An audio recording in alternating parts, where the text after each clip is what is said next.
we have been taught by the media and our parents and probably the way that you grew up that eating a muffin or a piece of toast or a bagel or any type of carbohydrate cereal is the way that we all eat breakfast. Hello everybody, and welcome to the Food Matters podcast, your home for nutrition, health and wellness education. My name is Laurentine. I am a filmmaker and a nutritionist and the founder of foodmatters.com, and I'm here to hold your hand on this journey to optimum health, transformation and emotional healing.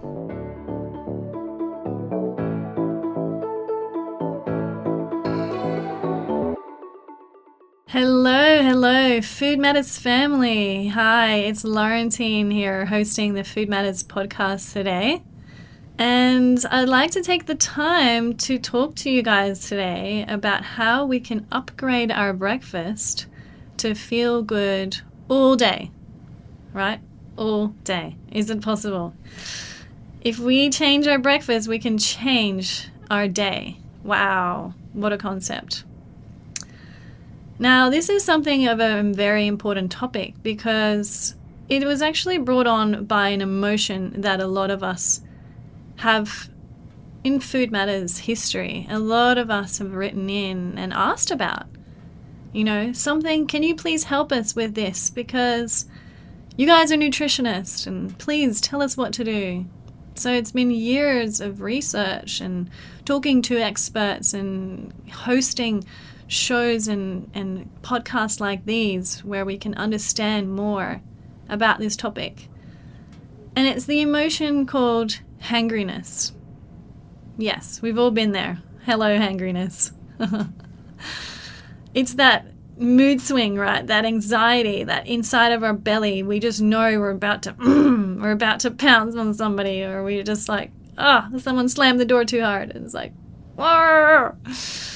Or we yell at our kids, get out of the car and go to school, but we don't really want to show up like this, right? This is not our go-to behavior.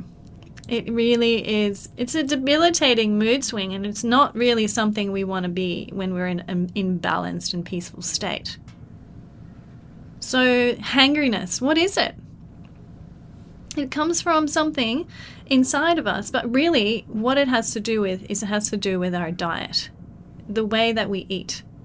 So, what do we eat for breakfast? Or should I say, what do we not eat for breakfast? Because a lot of angriness comes from skipping breakfast or just being too busy and just having a breakfast on the run, or just having a quick bite to eat and then, not really feeling nourished, or having a piece of fruit and just rushing off. And it's really here that we want to talk about the balance of the nutrients in our food and the balance of our breakfast and how nourishing it really is. And look, it's not our fault because we have been taught by the media and our parents and probably the way that you grew up that eating a muffin or a piece of toast or a bagel or any type of carbohydrate cereal is the way that we all eat breakfast. We see it on TV. We've been eating like this since kids. So it's sort of assumed that, yep, that's how you eat breakfast. However, what this type of food does, it sets you up for, I would call it a sugar high and low roller coaster throughout the day. So let's say you start off with a piece of toast, coffee, and a juice from store-bought Tetra Pak. Now, you're setting yourself up with a high carbohydrate breakfast, which in your body converts into glucose into the blood. So a lot of these things, even you think, well, fruit juice, well, if it's been store-bought, the pasteurization has killed off most of its nutrients and really just it's a sugary drink. The coffee is a diuretic. You probably put some sugar in it. Again, more sugar. So what it does is it spikes our blood sugar levels and then it keeps us on this high of like fight and flight, like, yes, I've got this, I've got the day, right? But it really increases our anxiety. It puts us into a state of high, fast-paced activity, and it really allows us to be able to go quick somewhere and rushes our energy high, but then it also brings us quite down for a big hit. Like, it just brings us and drops us down, and you're just like, man, 10:30 comes around and you're hungry again, and you're just like, you've got that feeling in your belly, and you're starting to feel a bit hangry, and your energy is burnt all the way down, and you're starting to get anxious. And you grab another coffee, or you grab for another sugary drink, or, Coca-Cola, or you go for another bagel, or anything, right, to satiate you. However, these ups and downs, these spikes, are not a really great way for our body to be experiencing the day, right? So these are high glycemic foods.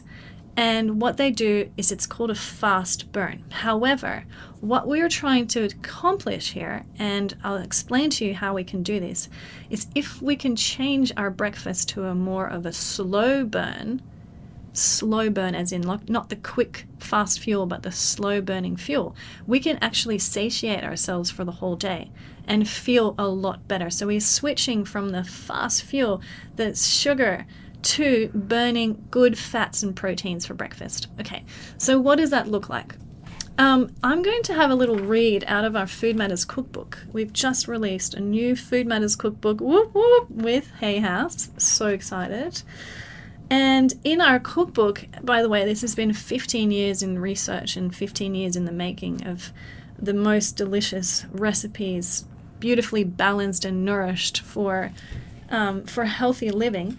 And I'm going to read out to you some of these alternatives of what we could be using instead of fueling ourselves with high sugar and high sugar burning foods.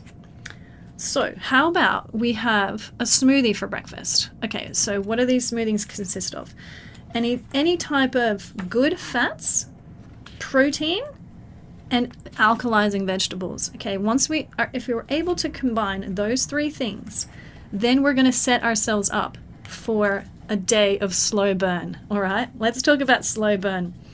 So when I say good fats, what I mean are healthy fats. So avocado is a good fat. Even fish oils and cod liver oils and oily fish. The hemp seed oils, chia seeds.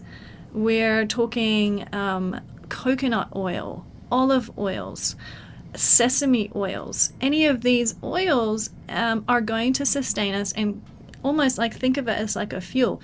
It's going to be burning slower. So if we're having a smoothie for breakfast, the way I would say, let's talk about this. I've got this beautiful recipe in front of me. It looks delicious. I wish I could show you.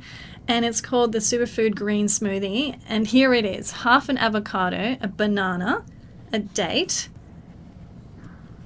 coconut oil, there we go, sesame oil, and coconut milk.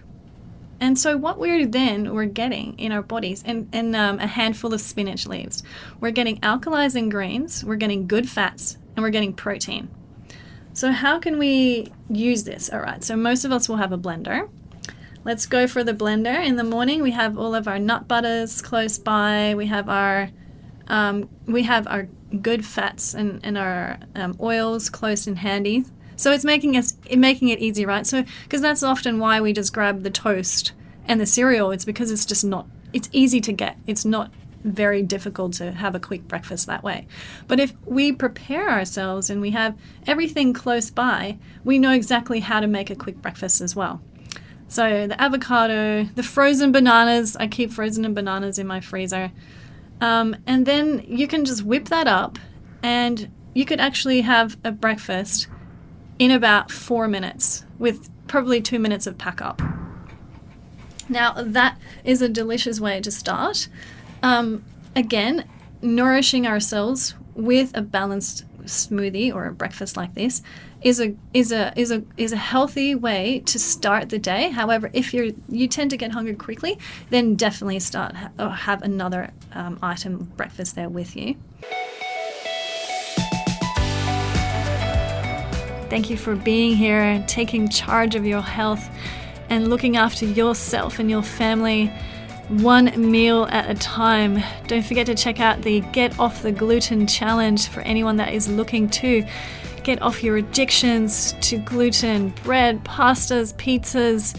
There is an alternative. And for those that want to take part in this challenge, we will send you the recipes, all the ingredients that you may need, and health tips daily to take part in this 21-day challenge. It is super fun. I have done it before and I've seen great results. Personally, my friends that have had bad acne, depression and mood issues, they've tried it as well and have had incredible results. There are so many people complaining right now about the way that they feel, their mood, their gut, their hormones. If there was one thing I would cut out of my diet, it is the gluten. The gluten, people. I know you guys know. And sometimes I hear my friends say, oh, I'm just having a gluten bomb, but I know it's not right. Our body knows too. Okay, I love you all. Make sure to check in on the foodmatters.com Instagram and Facebook pages. We love you.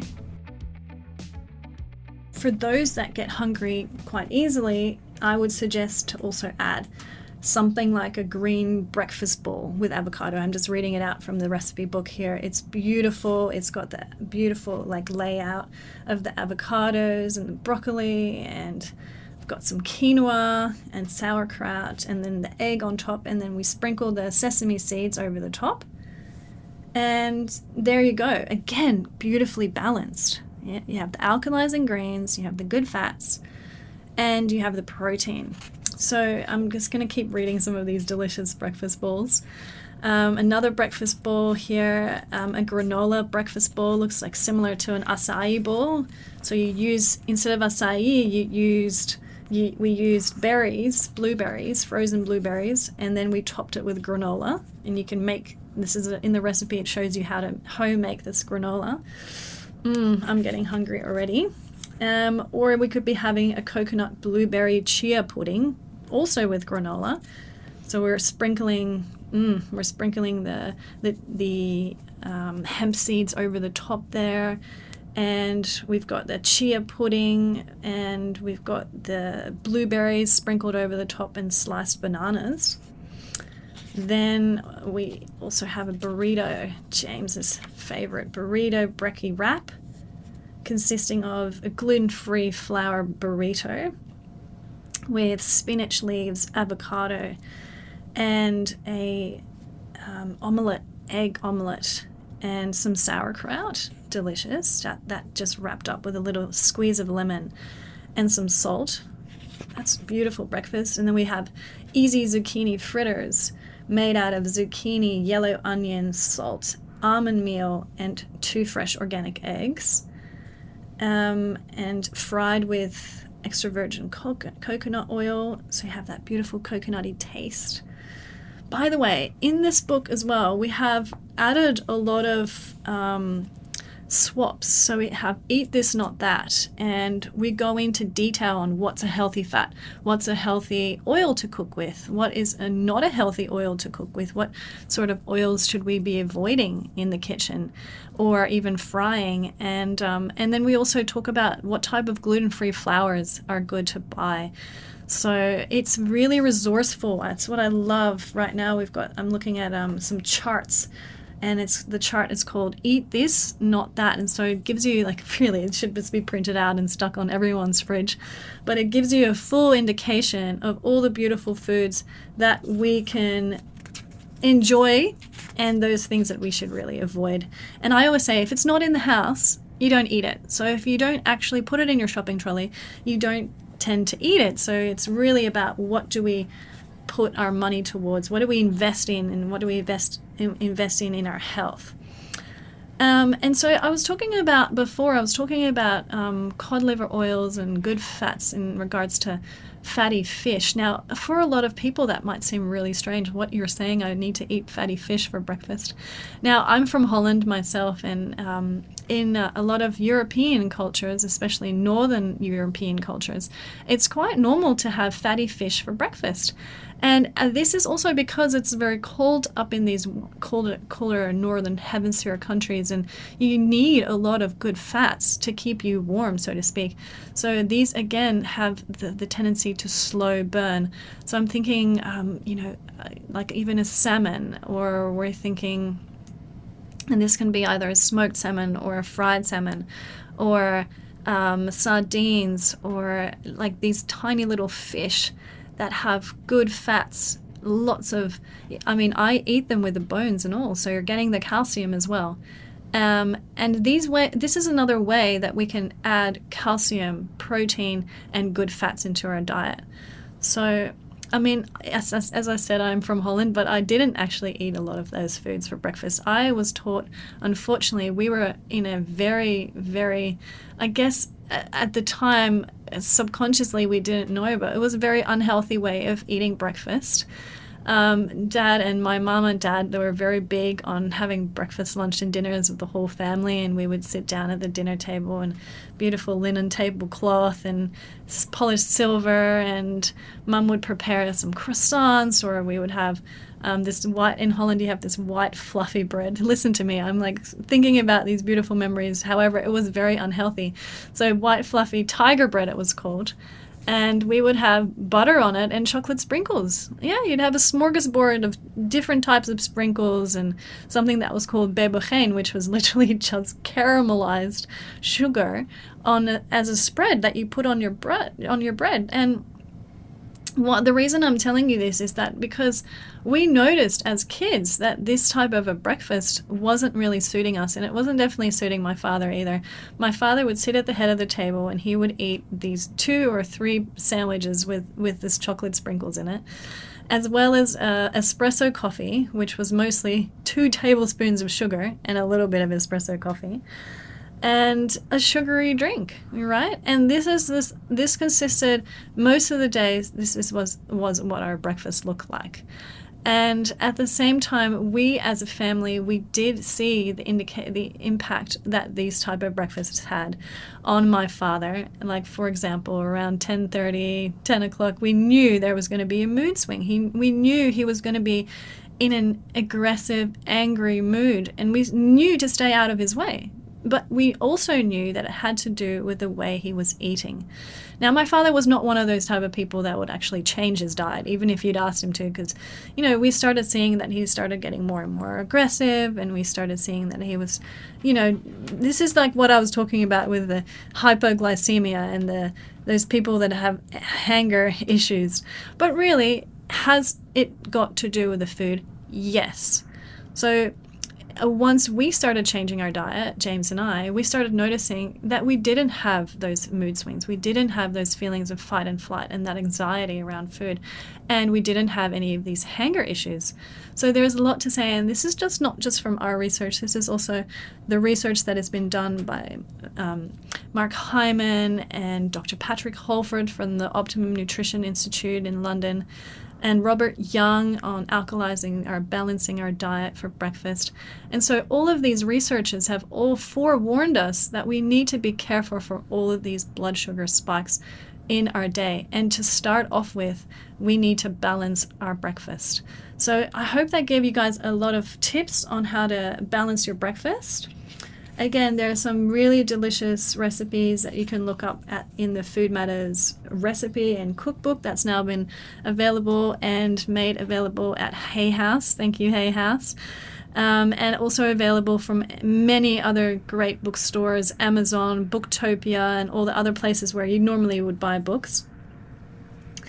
And I'm just flicking through the pages here. It's also got a lot of great recipes and salad dressing recipes. And so often when we make a salad, we sometimes tend to think, oh, well, that was just a boring old salad, and sometimes your kids don't really like it. However, with a good salad dressing, your kids will absolutely love a good old boring salad. So it's all how you dress it up. And the same goes with snacks. Like a lot of my friends in our Food Matters family community is asking us, how do we encourage our kids to eat more vegetables, eat more greens, eat a healthier breakfast? And it's usually about dressing up our vegetables. So I often send our kids to school with a snack pack of cut up cucumbers, cut up vegetables, either celery or carrot. And then in the little container, I add a dipping sauce. And that dipping sauce can be either a sweet or a savory one. It can either be a hummus or it can be a satay peanut buttery sweet dip.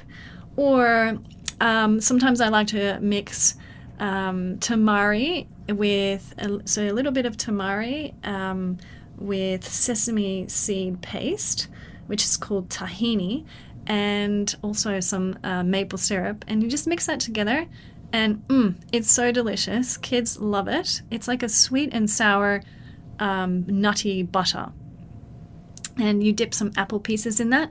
Yum, delicious, even if you dip some celery sticks in that. So it's really about how you dress it up. And for children looking for healthier breakfast as well, I sometimes say, well, how about we go into the kitchen and we make it fun, and we make like a healthy smoothie together, or a smoothie bowl, and you encourage them to help out as well. And you make a smoothie bowl, for example, you have frozen blueberries, and you put some frozen banana in there, and you take some coconut milk, and you blend it up, and it becomes like a sweet dessert. And then on top you top it with sliced up banana, or sliced up even like right now we have the season of the passion fruit, so you put some passion fruit on there. You can even lay it out in a smiley face. Kids love that. Or you can ask them to do it. And this allows you to make it fun, right? And so then you can sprinkle on, come on, let's go and sprinkle on some sesame seeds, or some hemp seeds, or some chia seeds, right? So kids love to sprinkle. So you just allow them to be creative and make an artwork out of it. So there you have it. It's a fruit, or I mean, it's called an acai bowl, but if you don't have acai, you can use any type of frozen berries and fruit. And you can then dress it up with the fruit on top, and then the buckwheat groats or the granola on top, and the sprinkles to make it, again, balanced. Yum. That is a winner. Kids will love it. And yes, it takes a little bit more time, but as long as all of those ingredients are all laid out, then they'll come and help you out, right? And then there you go. Done. And they'll want to make it again. They'll be like, yeah, that was so fun what we did yesterday. I want to do it again. So I hope you enjoy that talk, and I gave you some exciting recipes to try out for breakfast. Now, if you wanted to find out more, you can learn more on the Food Matters website, so you can find out where to purchase the Food Matters cookbook. And make sure you also check out the desserts in there. These are all well-balanced, healthy desserts, low sugar, and high in good fats. So enjoy, guys. I really hope that you can get away from this feeling of hangriness and this high glycemic load in our bodies, and that we can start living a life of balance and peace. Okay, blessings to you all, my friends, and send us some emails and questions, and follow us on Facebook if you have any more questions that you'd like me to talk about for the next podcast. I love you all. So yes, thank you everyone for listening. I really enjoyed that talk. I hope you did too.